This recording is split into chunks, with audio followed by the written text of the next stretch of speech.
L'idée, c'était de revenir très rapidement sur comment on a mis en place le parcours exploratoire d'hier après-midi, en faisant un focus sur un peu de méthode, sur comment finalement on a sélectionné les points d'intérêt sur lesquels du coup vous êtes allé découvrir les différents aspects du quartier de la Croix-Rousse, et puis un petit côté outil sur finalement comment faire la carte. Est-ce que c'est quelque chose de compliqué ou pas, ou d'accessible ou pas. Et vous allez voir que tout a été fait avec des logiciels libres et des données libres aussi. Voilà, donc un petit point là-dessus. Du coup, on va parler d'abord outils, du coup. Je pensais que c'était dans l'autre sens. Sur la conception des cartes, on s'est appuyé sur de l'information géographique, donc des données qui sont disponibles sur Internet, sur le site de l'IGN, suivant une licence qui s'appelle Etalab, donc une licence qui permet d'accéder, en tout cas dans le cadre, par exemple, des enseignements, gratuitement aux données. Les données qu'on a utilisées, donc c'était une carte des pentes pour avoir une petite idée de la topographie et de la difficulté des parcours sur lesquels on vous a envoyé. Je vois qu'il y a un peu moins de monde qu'hier, donc je pense qu'il y en a qui ne sont pas revenus, peut-être. Je ne sais pas. Bon, ils étaient plus bas que nous, en tout cas ici, c'est sûr, s'ils ne sont pas revenus. Carte des pentes. La couche, alors une couche d'information, je ne sais pas si vous la connaissez, enfin si vous la connaissez en fait quasi assurément, c'est OpenStreetMap. Elle est énormément utilisée dans les applis GPS notamment. C'est une couche d'information qui est extrêmement complète et qui nous a par exemple permis d'identifier quasiment tous les points paysagers où on vous a envoyé voir du paysage, mais en fait on s'est pas déplacé sur place pour voir si c'était réellement bien. Il a suffi en fait de rester au bureau avec l'écran de l'ordi, d'identifier les points de vue qui étaient cartographiés. On les a couplés avec une analyse par Google Street View pour s'assurer quand même qu'il y avait quelque chose à voir. Et du coup, un tiers des points pouvaient déjà être placés sur la carte sans même faire de repérage réel sur le terrain. Pour l'approche historique, on a suivi un petit peu la même logique. On a de la chance parce que le quartier de la Croix-Rousse est quand même très très documenté. Il y a énormément d'informations. Donc on a pu trouver toutes les petites, notamment les petites phrases qui étaient en bas de chacune des cartes qui indiquaient des infos sur les points. On les a trouvés sans trop de problèmes. Et là aussi, une partie des points ont pu être trouvés à partir de ça. L'autre partie des points, c'était évidemment la grande connaissance de la culture du quartier, de Dominique et de Pascal. Moi, j'avoue que je reviens de, de loin et je ne suis pas lyonnais, donc du coup, je n'avais pas spécialement de connaissances sur le quartier, mais ça a permis du coup de mettre ces points-là.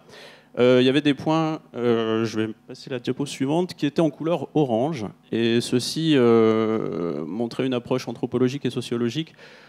Là, par contre, on est allé sur le terrain pour vérifier que ça avait du sens, effectivement, même si on avait fait un pré-repérage. Et pour ceci, du coup, la prévisite de terrain était indispensable. On vous a mis la carte complète avec tous les points, parce que chaque carte ne voyait que 3 points légendés. Là, vous les avez tous. Si la carte vous intéresse, on pourra éventuellement la mettre à disposition. On l'a éditée au format imprimable en grande taille, comme celle que vous aviez. Et pour du coup produire ce document, le logiciel pierre angulaire qui nous a servi à la fin, c'est ce qu'on appelle un système d'information géographique qui s'appelle QGIS. C'est un logiciel libre, alors qui n'est pas forcément évident à s'approprier au début, mais il y a énormément de tutos et pour faire une carte comme ça, c'est tout à fait réalisable. On empile les couches d'infos, on fait une petite mise en page, un peu comme sur PowerPoint, et à la fin on obtient la carte. Voilà pour le petit point technique. Je laisse du coup la parole à Pascal qui va lui plutôt faire le focus sur l'application concrète dans le cadre des enseignements. Merci Damien. Alors avant de passer à cette deuxième partie, je voulais simplement rappeler que les points, enfin une partie des points, c'était un parti pris de les classer soit anthropologique, sociologique, soit historique, soit paysage, parce que certains points pouvaient être les trois éventuellement, vous voyez. Ensuite, les termes que nous avons choisis sont évidemment discutables. C'est un parti pris aussi. Hein. Mais à un moment donné, il faut bien se décider à quelque chose. Nous avons choisi tous les trois de proposer cette classification, si on peut dire ça, comme ça. Donc, mon propos maintenant, comment est-ce qu'on transfère ça finalement dans nos métiers d'enseignants ? On est sur la question de la complexité, on l'a bien rappelé depuis le début de ces universités d'été. Et je dis souvent une phrase à mes étudiants, Pour comprendre, il faut apprendre, et il faut apprendre pour comprendre. Et en fait, en réalité, c'est ce qui se passe aussi pour les élèves. Hein. C'est des choses très complexes qu'ils vivent au quotidien sans forcément s'en rendre compte et avoir les grilles de lecture. C'est notre rôle à nous de former les enseignants pour qu'ils puissent à leur tour leur donner ces grilles de lecture. Donc je vais vous donner une illustration de comment est-ce que moi, en tant qu'enseignant ici à l'INSPE, en particulier dans le parcours conseillers principaux d'éducation, j'utilise ce genre de technique, d'animation, je ne sais pas quel terme il faut employer. Hein. Les CPE sont des personnels dans les établissements scolaires du second degré qui doivent avoir une connaissance fine des élèves qui leur sont confiés pour comprendre leurs problématiques. Et une des premières problématiques, eh bien, c'est la question de l'environnement immédiat dans lequel ces élèves vivent en réalité. Donc, ce que je leur propose, c'est de faire un tour du quartier, ici à la Croix-Rousse, même s'ils n'exercent pas forcément sur ce plateau de la Croix-Rousse, et faire ce que vous avez fait, en fait, hier, hein, pour qu'ils apprennent à appréhender le milieu et les conditions, finalement, de vie des élèves qui leur sont confiés. Et en réalité, si on réfléchit bien, quand on a des élèves de collège, ils viennent d'un cercle géographique relativement proche de l'établissement en question, mais plus ils avancent en études, les élèves, plus ce cercle s'agrandit. Donc ce que l'on fait à une petite échelle, les géographes d'ailleurs disent grande échelle, hein, sur un petit territoire, on peut très bien l'imaginer sur un territoire plus vaste. Comprendre son environnement, comprendre le milieu dans lequel les élèves vivent, grandissent, etc., ça permet de comprendre aussi leurs problématiques. Et je pense que l'actualité tout à fait récente le montre bien. Voilà. Je n'en dirai pas plus. Je vais laisser la parole maintenant à ma collègue Dominique qui va vous expliquer plus profondément la démarche. Je vous remercie. Merci beaucoup. Alors, j'appuie où là pour faire passer d'accord, sur flèche de droite. Ok. Hop. Alors, voilà. Donc, merci beaucoup. Moi, j'ai intitulé ce que je vais vous dire, une pédagogie hors les murs pour saisir un monde en transition, point d'interrogation. Vous entendez? Ça marche? Oui. Je vais structurer mon propos en 3 parties. Ça n'a jusque-là vraiment rien d'original. Je vais d'abord faire un point sur ce que la géographie permet d'enseigner en termes d'être au monde, puisque bon, je suis géographe. Une présentation générale des motivations qui me poussent à mettre en place une pédagogie hors les murs. Et ensuite, une présentation plus détaillée des carnets réalisés lors de sorties, dont vous avez quelques exemplaires dans le gymnase vert qui sont accrochés. Alors, je commence avec cette première diapo, qui est une diapo de Bell Hooks. Et voilà, un sacré défi. Bon, j'ai traduit dessous ce que dit Bell Hooks, quoi. Je suis entrée dans la salle de classe avec la conviction qu'il était crucial pour moi et toutes les autres étudiants et étudiantes d'être une participante active et non une consommatrice passive. L'éducation en tant que pratique de la liberté, 3 points de suspension. L'éducation qui relie la volonté de savoir à la volonté de devenir. L'apprentissage est un lieu où le paradis peut être créé. Quelle gageure, franchement, pour des enseignants, des enseignantes, des formateurs, des formatrices. Eh bien, voilà, on peut effectivement, par nos apprentissages, créer un lieu de paradis. Du côté de la géographie, puisque c'est la discipline que j'enseigne, je me pose la question, est-ce qu'il est possible d'imaginer qu'elle puisse, fût-ce modestement, contribuer à l'édification de ce monde meilleur qu'évoque Bell Hooks? Alors, le suspense va être de courte durée, puisque j'en fais une hypothèse forte, en fait. Oui, la géographie peut le faire, et c'est ce que je vais essayer de vous montrer. Donc, l'espace est partout. L'espace traverse la société de part en part, comme l'écrit Vincent Véchambre et tout un tas d'autres. Et évidemment, nous ne sommes pas des êtres hors sol, donc partant de là, ça nous oblige. Et sur cette question de la géographie, j'aime bien la réponse que fait Renée Rochefort. C'est une grande géographe qui fait de la géographie sociale en France, pionnière de la géographie sociale en France. Elle donne une réponse à Yann Kalberak, qui faisait sa thèse sur la question des terrains. Il lui avait posé la question suivante: selon vous, qu'apporte un regard de géographe? Et voilà ce qu'elle a répondu. Je vous donne la phrase un peu. Ben, je crois que ça permet quand même de comprendre et d'identifier un certain nombre de choses. Le géographe n'est jamais totalement dépaysé. J'ai voyagé dans pas mal de pays tropicaux, surtout à titre touristique, et il y a des choses que l'on sait identifier. Mais il ne faut pas lui donner un aspect magique ou superstitieux. Il y a des choses qu'on reconnaîtra, les bidonvilles, les cônes de déjection. Moi qui suis nulle en géographie physique, je sais reconnaître un cône de déjection, et il y a un point d'exclamation. Le relief désertique, j'arrive à m'y retrouver quand je suis dans un quart de touriste. C'est bien parce que l'on m'a appris. Mais sur le plan humain, il faut être prudent. Et j'arrive au truc principal qu'elle dit, c'est un œil instruit. Au lieu d'un œil inculte, c'est un œil instruit, et c'est déjà beaucoup. Donc voilà, cette question d'œil instruit, c'est quelque chose qui me semble assez intéressant. Si la géographie peut apporter ça, c'est bien. Mais la géographie, en tant que discipline scolaire, est traitée, comme vous le savez, de façon moins polémique que l'histoire, moins passionnelle que l'histoire, par la sphère politique et médiatique. Tant mieux, mais à mon avis, à tort. À mon avis, à tort. De nombreux esprits, qui ne sont pas ici, pensent que cette discipline est une discipline bonasse et fastidieuse. Et là, je reprends ce que disait Yves Lacoste, un géographe qui fait de la géopolitique, en 1976. Au niveau des programmes, les derniers programmes de 2012 sont ambitieux sur ce point, puisqu'ils permettent d'enseigner la géographie de plein pied dans le monde, d'appréhender finement les dimensions spatiales des sociétés. Les thématiques qui sont abordées, je les rappelle pour les non-géographes ici, en cycle 3, eh bien, ça va être habiter, consommer, communiquer, se déplacer, avoir des loisirs. Donc, on voit bien la notion d'habiter est au cœur de l'approche didactique pour leur permettre de mieux cerner, de mieux s'approprier l'objectif et les méthodes de l'enseignement de la géographie. Et là, je suis en train de citer Eduscol. Donc, cette approche par l'habiter consiste à observer la façon dont les humains organisent, pratiquent leurs espaces de vie à toutes les échelles. Les géographes adorent jouer avec la question des échelles. Et permet aux élèves d'entrer à partir de cas concrets dans le raisonnement géographique. Ils vont découvrir que les individus habitants entretiennent à différentes échelles des relations dynamiques avec les territoires, les lieux qu'ils pratiquent, qui sont conçus, imaginés, organisés, bon bref. Mais cette notion d'habiter, elle n'est pas récente. Élisée Reclus, que vous connaissez sans doute, qui était un géographe anarchiste 19e, début 20e, en faisait déjà l'une des conditions géographiques de l'humanité. Et un autre géographe plus contemporain, que vous connaissez peut-être aussi, qui s'appelle David Harvey, considère quant à lui que la prise de conscience de la dimension politique de l'habiter permet aux individus de s'engager dans des projets collectifs, car elle participe, selon lui, au droit à la ville.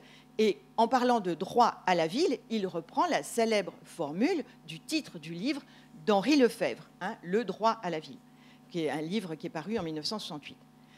Pensez en termes d'engagement, de projets collectifs, de droit, de justice spatiale, de prise en compte de la dimension politique de l'habiter, tout ça donne un peu le tournis si on replace cette condition géographique de l'humanité face à la crise climatique d'une ampleur sans précédent dans laquelle nous sommes engagés et dont nous peinons encore à imaginer toutes les conséquences. Alors voilà, des méga-feux, la canicule marine qui sévit actuellement au-delà de l'extrême, pour reprendre le terme utilisé par l'administration océanographique américaine, des forêts qui brûlent des mois durant, des rivières qui entrent en crue régulièrement, des animaux migrateurs qui prennent d'autres routes ou qui cessent de migrer, la perte accélérée de la biodiversité, la raréfaction des ressources, la fonte des glaciers, pour lesquels, selon Peterita Alas, secrétaire général de l'Organisation météorologique mondiale des Nations Unies, je le cite, « La partie est déjà perdue. Car la concentration de CO2 est déjà très élevée, l'élévation du niveau de la mer risque de se poursuivre pendant des milliers d'années à venir. » Fermez les guillemets. Bon, alors comment on fait avec tout ça? Nous, formateurs, formatrices, avec toutes ces questions-là, comment on fait? Sur le plan individuel, sur le plan collectif, voilà, on fait comment? Et puis cette question, par ailleurs, elle est compliquée à envisager parce que du côté de l'éco-anxiété, on sait que ça peut générer de l'éco-anxiété.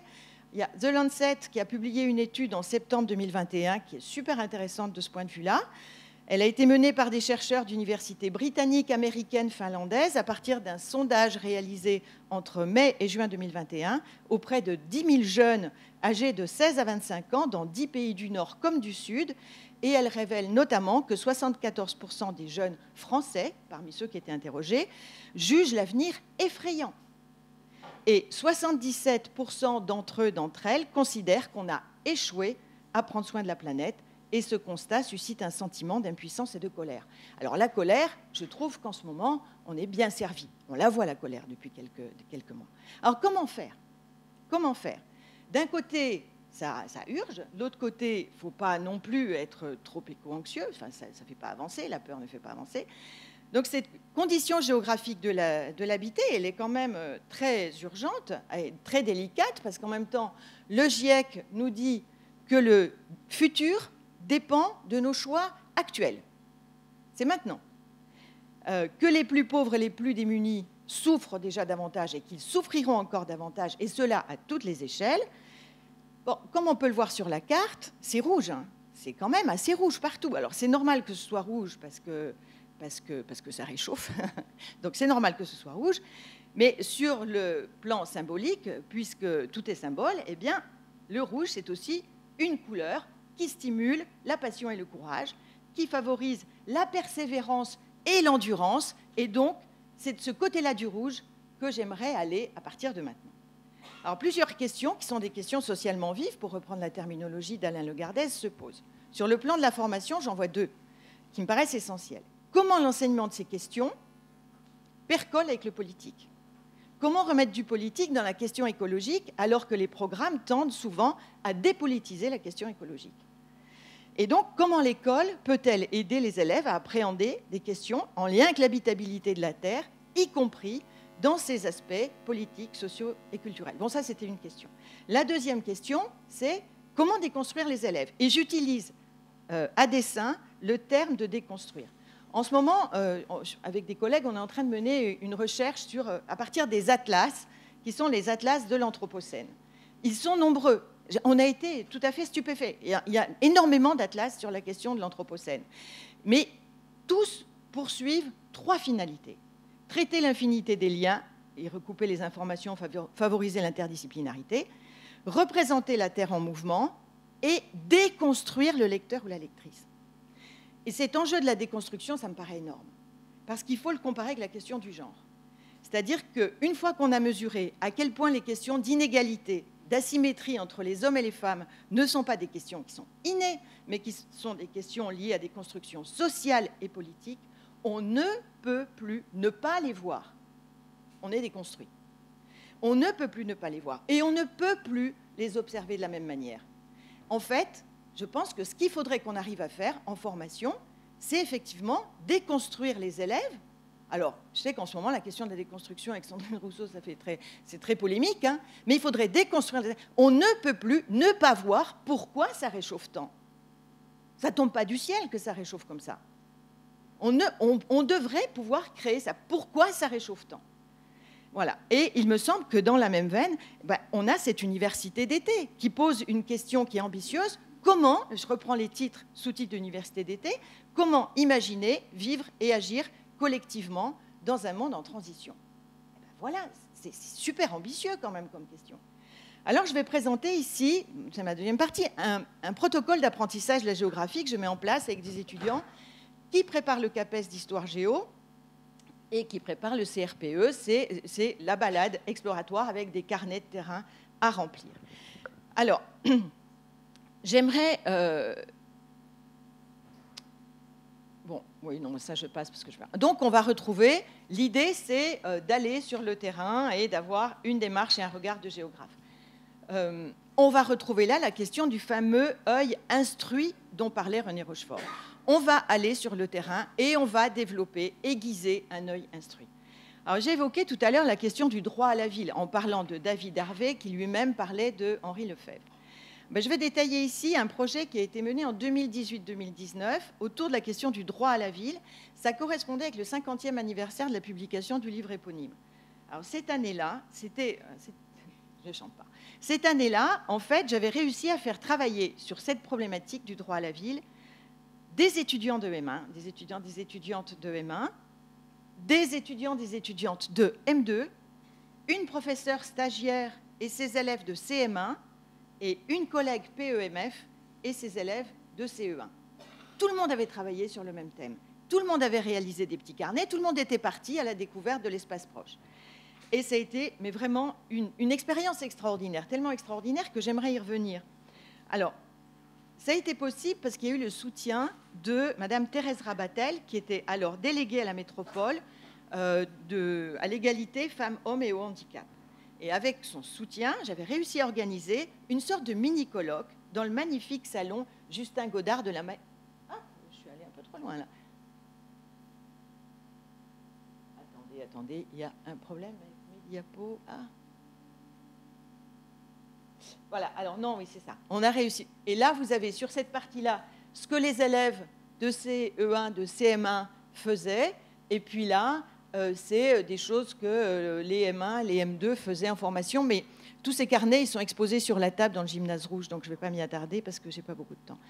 Et avec donc, le soutien de Mme Thérèse Rabatel, j'avais organisé cette sorte de mini-colloque dans le magnifique salon Justin Godard, c'est celui-là, à la mairie centrale de Lyon. Voilà. Et là, en fait, dans cette mairie centrale, tous les niveaux d'apprentissage, c'était un mini-colloque. Tout le monde avait parlé.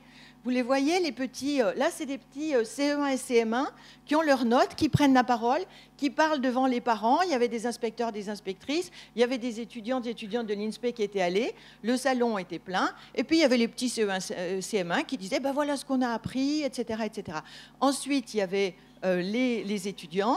Il y avait la PEMF. Et j'avais réussi... Enfin, il y a une spécialiste d'Henri Lefebvre qui s'appelle Claire Revol, qui est maîtresse de conférence à Grenoble, qui avait accepté de venir pour parler d'Henri Lefebvre. Donc on avait vraiment une restitution à tous les étages des niveaux d'apprentissage. C'était dingue quand même comme expérience, vous êtes d'accord? C'est un truc fou. Et ça, c'était super. Bon, bref, j'avais eu un petit financement du LABEX IMU, Intelligence des mondes urbains, dont je vous ai un peu parlé hier. D'ailleurs, n'oubliez pas d'aller remplir... les petits carnets pour les photos de Stéphane, hein, d'ailleurs, en parlant d'IMU. Bon, bref, j'avais eu un petit financement et donc j'avais pu acheter des petits jus de fruits, des sandwichs, etc., etc. Et on avait fait un pot avec les élèves, les parents d'élèves. Et les carnets étaient exposés sur les tables dans le hall de la mairie. Et puis, il y avait des expositions de tout ce qui avait été fait. Voilà. Alors, je ne vais pas m'attarder plus parce que c'est du passé. Et puis, j'aimerais qu'on ait le temps peut-être de revenir sur la balade d'hier aussi avec vous. Mais j'aimerais redire ce que le trio d'étudiants de M1 qui parlait au nom du groupe avait dit ce jour-là, en 2018. Je les cite. Hein. Pour comprendre ce qu'est le droit à la ville, il ne suffit pas de se placer en tant que citoyen dans la sphère du quotidien. Il faut incarner tous les citoyens, toutes les citoyennes. Mettez-vous à la place d'un enfant et tentez d'imaginer son quotidien dans la ville. Les bâtiments ne vous semblent-ils pas plus hauts? Les rues ne vous semblent-elles pas plus larges? N'avez-vous pas envie de sauter à pieds joints sur les bandes blanches du passage piéton? N'avez-vous pas envie de dévaler les pentes de la Croix-Rousse en courant? Maintenant, mettez-vous à la place d'une personne âgée. Les rues ne vous semblent-elles pas trop étroites? Ne trouvez-vous pas qu'elles sont empruntées par trop de Lyonnais, Lyonnaises bien plus pressés que vous? Le voyant vert vous laisse-t-il le temps de traverser sereinement avant de passer au rouge? Désormais, vous êtes une femme enceinte. Ne trouvez-vous pas que ces bus sont trop bondés? Ne pensez-vous pas que cet immeuble comporte trop d'escaliers et pas assez d'ascenseurs? Imaginez que vous êtes une personne en situation de handicap, une personne fatiguée, une personne courbée, une très grande personne ou une petite personne. Imaginez-vous toute la diversité des usagers, des usagères de cette ville et vous comprendrez quel regard nous avons tenté de poser sur la nôtre. Alors, idéalement, ces carnets reposent sur une ambition forte. Donner aux étudiants, aux étudiantes la possibilité de comprendre les débats, les enjeux scientifiques, économiques et politiques, afin qu'ils soient en situation de pouvoir élaborer collectivement des solutions, de participer aux prises de décision démocratiques indispensables à ces transformations et de pouvoir les enseigner auprès de leurs élèves en les plaçant, j'en fais un pari, mais à leur tour en situation d'apprenants actifs comme ils l'ont été au cours de leur formation. Alors, pour ça, il faut que je précise vite fait quand même ma vision de la géo. C'est d'abord un regard sur le monde, le fameux regard de René Rochefort. C'est une découverte et une pratique des espaces à partir du moment où on commence à marcher à quatre pattes, on pratique les espaces. Donc ça continue, donc continuons, et puis ayons de la réflexivité avec ça, parce que justement, c'est le troisième point, c'est une analyse réflexive de nos pratiques socio-spatiales. Et puis, dans le meilleur des cas, c'est aussi une analyse critique de nos achoppements, de nos contournements. Pourquoi ça achoppe? Pourquoi on contourne tels espaces, etc. Pourquoi? Donc, si je devais retenir quelques mots-clés, je dirais espace vécu, temporalité, dimension sensible, dimension politique et sociale, pratique socio-spatiale. Donc, en résumé, à travers les enseignements de la géographie, et donc le hors les murs que je vais finir par vous présenter, je souhaite permettre aux étudiants qui préparent le concours d'enseignement d'effectuer des sorties de terrain en géographie, leur apporter un regard de géographe, une réflexivité sur le monde et l'espace, en faisant donc l'hypothèse qu'ensuite, ils et elles seront mieux armés pour reproduire cette activité avec leurs propres élèves, bon, d'autant que le nombre d'années qu'ils auront à faire devant les élèves ne cesse d'augmenter. Bon, une fois qu'on a dit cela, il y a deux réalités sociales qui doivent quand même être intégrées par rapport à la formation des enseignants. C'est que, d'une part, plus de 7 étudiants sur 10 en INSPE sont des femmes, 72% des effectifs. Que les femmes sont proportionnellement plus nombreuses à se préparer à l'enseignement dans le premier degré, 85%, que dans l'enseignement dans le second degré, 55%. C'est les sources du ministère de l'Éducation nationale. Ensuite, on sait que la légitimité de la présence des femmes est souvent remise en question dans l'espace public, symboliquement et ou physiquement, y compris quand on est une fille dans une cour de récréation, comme le montrent les travaux d'Edith Maruet-Jules. Par ailleurs, les femmes ont intériorisé l'idée, en raison des différents rappels à l'ordre sexués dont elles font l'objet, qu'elles ne sont pas autorisées à se mouvoir librement dans l'espace public, contrairement aux hommes. Et là, je fais référence aux travaux de Marilène Nibert. Donc ça, c'est un premier point. On a des élèves, des étudiants, des étudiantes, surtout si on prépare au CRPE, qui ont tout ça en tête. Donc aller dehors, c'est aussi, aller en dehors des salles de classe, c'est aussi permettre d'aller avec des étudiantes dans des endroits où elles vont peut-être pas forcément, et puis surtout, ça permet d'aller observer ces asymétries de genre aussi. Par ailleurs, on sait que les étudiants, depuis la masterisation, eh bien, on a davantage affaire à des classes moyennes. Les étudiants et les étudiantes méconnaissent les quartiers populaires, en ont des représentations majoritairement négatives, et alors que, statistiquement, ils et elles ont sans doute beaucoup de chances, de probabilité, d'aller y enseigner. Voilà. Et sans connaître les socialisations qui ont cours dans les quartiers d'habitat populaire. Donc voilà, ça c'est la base. Tout ça, c'est la base. C'est la base, et à partir de cette base, on peut organiser effectivement du hors les murs. Bon, voilà, ça je passe parce que j'ai peur de ne pas avoir le temps. Donc je vais mettre en place des balades exploratoires qui permettent d'aller à la découverte d'espaces méconnus en termes de pratique, souffrant de stéréotypes négatifs. Alors, c'est tous les quartiers où ça a brûlé là, ces derniers temps. La Duchère, Villeurbanne, Vaux-en-Velin, la Guillotière. C'est ce que Jean-François Thémines appelle le modèle expérientiel. On apprend par le corps, avec les émotions, avec les influences sociales qui nous bombardent. En gros, quand on sort, on ne fait pas juste que sortir. On va observer et puis on fait... Ensuite, c'est comprendre et analyser la fabrique de la ville par le biais de déambulations, d'observations, de rencontres avec les acteurs des quartiers. Ensuite, c'est comprendre que l'espace est produit et construit. Ce n'est pas une donnée, ça ne tombe pas du ciel, c'est une production. Donc ça suppose d'observer, d'identifier ce qu'on appelle des jeux d'acteurs, des conflits en termes d'usage et de représentation. Là encore, c'est ce que Jean-François Thémines appelle le modèle critique. Enfin, ça permet de privilégier une démarche ancrée dans la polyvalence, dans l'interdisciplinarité, qui est quand même au cœur de l'enseignement du premier degré. À mon avis, pas que, mais bon, voilà. Et donc, à partir de là, il faut penser le monde tel qu'il est, et tel qu'il est en train de s'effondrer.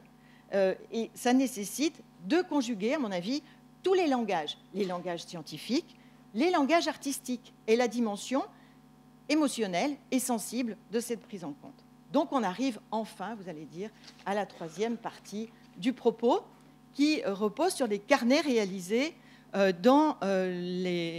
cours d'une balade exploratoire. Alors je vous ai parlé tout à l'heure de la Croix-Rousse, vous retrouverez sans doute des éléments sur les carnets qui sont sur la table par rapport à ce que vous avez fait hier. Mais là, je vais vous présenter une autre balade que je fais, c'est celle que je fais notamment à la Guillotière. Voilà, quartier de la Guillotière. Alors pour présenter rapidement le quartier de la Guillotière, c'est un quartier traditionnellement populaire. Il a toujours été populaire, ce quartier.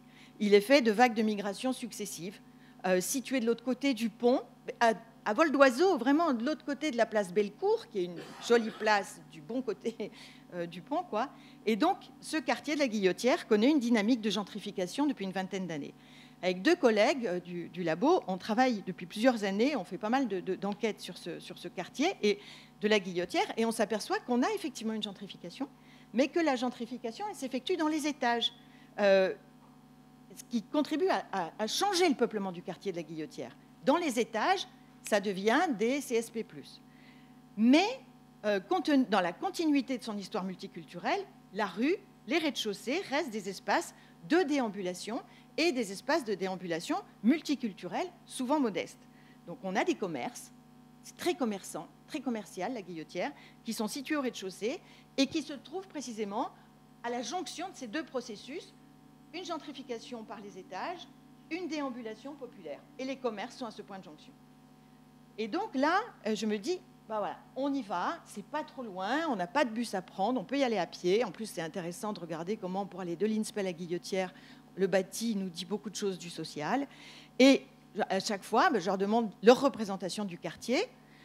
Et c'est à chaque fois la même représentation. C'est-à-dire, insécurité, c'est anxiogène, on va me piquer mon portable, il y a de la violence, il y a du vol, des trafics, des dangers, etc., etc. Comme je leur demande de rendre des choses, il y a un étudiant de Lyon 3 qui s'était amusé, entre guillemets, à demander pendant son stage en collège à Oulin à ses élèves ce qu'ils ou elles pensaient du quartier. Je copie l'extrait des réponses, là. Alors, les fautes d'orthographe ne sont pas de moi, hein, c'était ce qu'il y avait dans son temps. Donc, moi, c'est pas moi, c'est le stagiaire, hein, et avec la Guillotière. Il y a beaucoup de personnes type immigrés sans papier. Ils vendent des cigarettes. C'est même passé sur TF1. Un policier s'est fait agresser. On a peur de ce quartier. Au tram, il y a 5 ou 6 camions de police. Il y a un espace qui est le plus dangereux, c'est devant le McDo. Bon, etc., etc. Si tu es française, normalement, ils ne lui volent pas le portable et tout. Alors que s'il y a une arabe avec un voile et tout, ils ne volent pas. Hein, ils doivent avoir du respect. Donc, si tu es française, ils volent. Voilà. Donc, et tu as assisté à ça? Non, mais c'est mes parents qui ont beaucoup assisté. Moi, j'ai plus le droit d'y aller, mais eux, ils y vont souvent pendant le ramadan pour acheter des gâteaux. Donc, voilà comment on a une intériorisation aussi du discours anxiogène du quartier. De toute évidence, les parents y vont pour le ramadan, donc on fait l'hypothèse que ce n'est pas des étudiants de l'INSPE. Enfin, bref. Mais si je cite ce passage, c'est parce qu'il est super représentatif des stéréotypes véhiculés par ce quartier. Et pour les étudiants, c'est pareil, peut-être même encore en pire. C'est juste la manière de formuler qui diffère. Voilà. Donc, ensuite, on prend, comme hier, ce que vous avez fait pour celles et ceux qui ont fait la balade, on prend le temps d'une halte et on observe. On écoute, on essaye de ressentir et on regarde. Alors, pourquoi cette halte? Eh bien, parce qu'enfin, on se pose et on prend le temps, quoi. En plus, en général, je place toujours, surtout avec, pour le second degré, cette sortie, je la place après les écrits du CAPES. Donc, c'est un moment où ça leur fait du bien aussi d'aller faire comme ça. En général, l'espace, on le traverse. C'est rare qu'on s'arrête. S'arrêter comme ça, en fait, dans l'espace public, et surtout si on est une fille, ça demande un effort. Ça demande une attention particulière, voire ça demande une vigilance. Donc, il convient d'enregistrer, d'ausculter les perceptions, mieux voir, mieux regarder. Là, je vais citer Joëlle Zask. Elle dit « Écoutez, humer l'air, combiner toutes ces informations et voir ce que ça donne ». C'est dans son dernier livre qu'elle vient tout juste de publier, qui s'appelle « Se tenir quelque part », qui est un très joli livre de Joëlle Zask. Dans l'exercice de la balade exploratoire, ce temps de la halte et de l'introspection et d'autres... Bon, ça, je vous l'ai dit, ça arrive après les écrits. Et en plus, les observations sont assez pertinentes. Donc, ça... Voilà. Et l'idée, c'est de solliciter d'autres sens que la vue. On est parasité par la vue. En fait, on sait voir, nous, Homo sapiens du 21e siècle, on sait bien voir. On ne sait plus trop sentir, renifler, entendre, etc., toucher. Etc.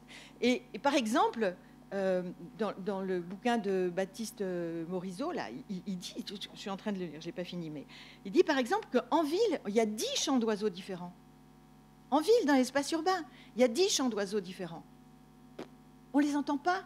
Par contre, on les a entendus pendant le confinement. Alors, 2 hypothèses. Soit c'est parce qu'ils se manifestaient davantage, soit parce qu'on était un peu plus attentifs.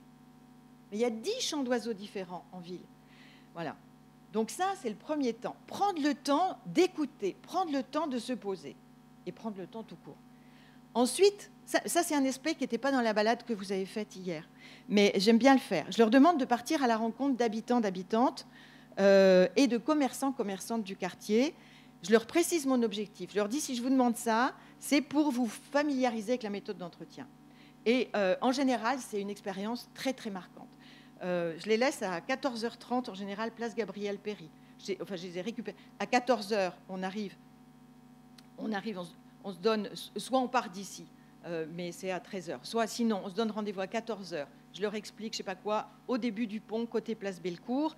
Ça prend bien une demi-heure de mettre bien les choses en place. Quelques conseils aussi pour des filles, de ne pas rester toute seule, d'essayer de ne pas être trop nombreux non plus. On ne va pas au zoo. Hein. Enfin, il y a une éthique à avoir dans ce genre de sortie. Il y a une éthique à avoir. On n'est pas au zoo. On va observer, mais on n'est pas au zoo. Donc, bon, il y a tout un tas de choses qu'on doit préciser comme ça.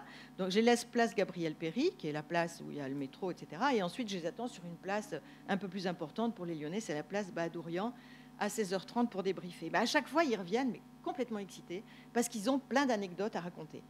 Et pour parler comme Paul Ricoeur, on pourrait dire, concernant ces rencontres, il y a des rencontres qui ont lieu, et là je reprends Paul Ricoeur, ce qui est advenu a eu lieu. Et là, dans ce a eu lieu, c'est au sens littéral de l'expression. C'est-à-dire que c'est pas rien. Ça a eu lieu, et ça a eu lieu à la Guillotière, où ils ne vont pas.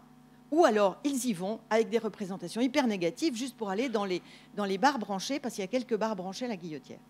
Donc, ça fait bouger les représentations. Et là, les a priori négatifs, les clichés qui concernent le quartier s'estompent et deviennent, je vous ai mis un exemple là, c'est en bas, c'est plus on pense ça, c'est l'image que beaucoup ont est, voilà, comme si, au moins provisoirement, le quartier de la Guillotière, parce qu'on l'a pratiqué, parce qu'on a rencontré des gens, des vrais gens qui habitent la Guillotière, des vrais commerçants qui commercent à la Guillotière, etc.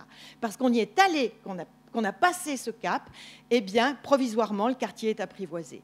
Et il n'est plus perçu de la même manière, en tout cas, plus avec les mêmes mots qu'en amont de la visite. Et ça, je trouve ça vraiment fort. Ça c'est vraiment un des objectifs que je cherche. Je leur demande ensuite de chercher, de retour à la maison, des choses sur l'INSEE pour en déduire une analyse socio-économique, etc. Alors, si je pose cette question, ce n'est pas pour être méchante avec eux, c'est parce que ça leur permet de corréler des infos. Et je leur demande aussi de réfléchir en termes de justice spatiale, et en leur demandant aussi de réfléchir à ce qui est présent, à ce qui peut être présent, à ce qui prend place dans l'espace public. Et en général, eh bien, il y a un consensus concernant ce quartier de la Guillotière, c'est qu'il y a un manque de visibilité des femmes, un manque de visibilité des enfants dans le quartier, y compris les mercredis, jour des enfants, qu'il y a une faible accessibilité pour les personnes en situation de handicap. Ensuite arrive la question des durabilités du quartier, et notamment la question des végétaux, des animaux. Vous aviez à répondre à cette question hier aussi. Et en fait, concernant la Guillotière, quand on pose cette question, la question de l'hygiène arrive vite, comme le montre la diapo. Il y a des problèmes d'hygiène. Et unanimement, et notamment d'urine.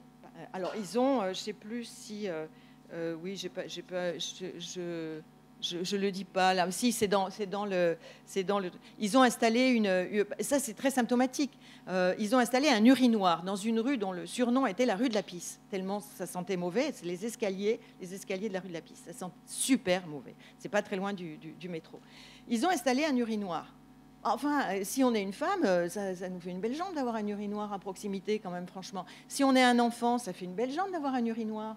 Voilà. Et puis, pour la question de l'odeur, ça ne règle pas la question de l'odeur. Hein, d'accord ? Donc, ça, c'est vraiment une question récurrente, mais qui fait partie aussi de la durabilité, enfin, de l'image d'un quartier, de sa durabilité et tout. Donc, unanimement, concernant ce quartier, le manque de verre, de végétation est dénoncé.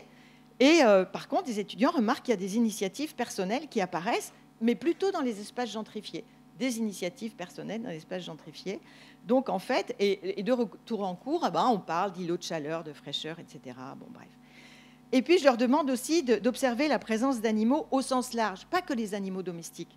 Parce que, par exemple, quand on a un matelas sur un mur avec « attention, punaise de lit », eh bien, c'est un signal fort. C'est un signal d'autant plus fort que ces nuisibles, comme les humains les appellent, plongent de manière radicale les plus précaires vers une plus grande pauvreté, parfois vers le sans-abrisme. Hein, parce qu'on ne peut pas garder tout un tas de choses qui sont infestées par des punaises de lit. Donc, comme pour la balade effectuée hier, il y a un moment qui est consacré à la dimension affective, sensorielle des lieux. Quels sont ceux qui ont été appréciés et pourquoi? Quels sont ceux qui ont... Ah non, ça, on ne l'a pas demandé hier. Quels sont ceux qui ont été dépréciés et pourquoi? Et ça renvoie à la question, mais pourquoi? Qu'est-ce qui fait qu'on aime certains lieux? Qu'est-ce qui fait qu'on n'aime pas certains lieux? C'est quoi? C'est les achoppements dont je parlais tout à l'heure. Et l'expérience sensible est vécue sur le monde d'un échange avec le monde extérieur et le monde intérieur. Et il y a une sorte de porosité qui s'instaure. Voilà. Ce qui révèle de l'émotion, des sensations, ne peut être disjoint de ce qui touche à l'intellect. On ne peut pas, comme ça, saucissonner les choses tout le temps. Ce n'est pas possible.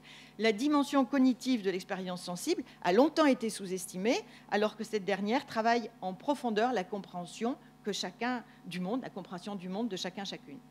Est-ce qu'on habite un lieu ou est-ce que c'est le lieu qui nous habite? Et mettre des affects, des émotions, des sensations au cœur de la géographie et de l'expérience de la balade, comme ça, c'est accepter de faire un pas de côté dans la méthodologie classique. Mais ça vaut le coup de le faire. Et puis, par ailleurs, on peut considérer aussi le corps comme une topographie, hein, dans la mesure où, dans les balades expérientielles, surtout là hier, votre corps, il a dû être une sacrée topographie, parce que les pentes, ça grimpe. Et parfois, ça grimpe bien, hein, ça grimpe beaucoup. Hein. Selon si vous aviez IJ, hein, les balades IJ, ça grimpait. Votre corps était une topographie. Votre corps a pris la mesure de la montée. Votre corps a pris la mesure de la chaleur. Dans une perspective d'été à plus de 40 degrés, le corps est une topographie, hein, c'est clair. Donc, voilà, on intègre à la fois la morphologie et la sociologie de l'espace par ces balades expérientielles. Alors, pour finir, je leur demande toujours comment ils envisagent le quartier à l'horizon 2050. Et pour envisager le quartier à l'horizon 2050, là, toutes les formes d'écriture sont bienvenues. Des aquarelles, des poésies, des BD, des dessins. Une fois, il y a même un étudiant qui avait créé un morceau musical. Alors, je lui ai dit, oui, d'accord, mais vous me faites quand même la traduction à côté, en mots, parce que je ne suis pas sûre de tout comprendre. Et je trouve ça, mais ça, je trouve ça super, vraiment. Donc là, on a des choses comme ça. Donc là, c'est Habité Guillotière qui écrit avec tout ce qui distingue la guillotière. Et puis, voilà, on peut écrire, donc faire une planche de BD, une poésie. Et alors, cette poésie, c'était il y a 2 ans ou je ne sais pas quoi, peut-être, mais quand on voit ce qui s'y est passé, là, ces derniers jours à la Guillotière, c'est juste une poésie prémonitoire, finalement. Enfin, je n'ai pas le temps. Là, c'est en art visuel, quelqu'un qui a mis, qui a fait une carte. C'est une carte, mais c'est une carte à partir de peintures pour classer, catégoriser des espaces, mais sous l'angle visuel. Donc, multiplier les différentes écritures, voilà. Et puis, hop, je voudrais terminer. Que sur le plan didactique, voilà, ça peut donner ça. Je termine là-dessus. Que sur le plan... Ah ben non, mais je suis en avance en plus un peu. Que sur le... Je te voyais avancer, tu m'as fait peur. Sur le plan didactique, c'est une manière de faire qui, vous l'avez compris, je pense, en tant que formatrice, me comble énormément. Parce que ça permet de travailler ensemble. J'aime bien l'image du tricot. Ça tricote. On tricote des choses en même temps. On tricote, on tisse, on produit des choses. Et ça, voilà. Ça, donc je voudrais... du coup, j'ai parlé très vite.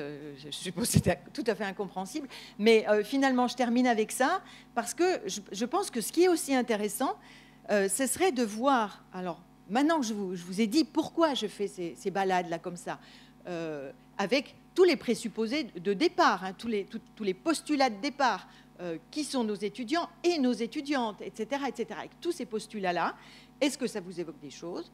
Est-ce que par rapport à la balade que vous avez fait hier, est-ce que vous y trouvez des liens? Est-ce que ça vous parle? Est-ce que ça vous parle plus, moins, enfin, etc. Je pense que maintenant, ce serait bien que ce soit vous qui ayez la parole. De toute façon, j'ai plus de salive, je peux plus parler.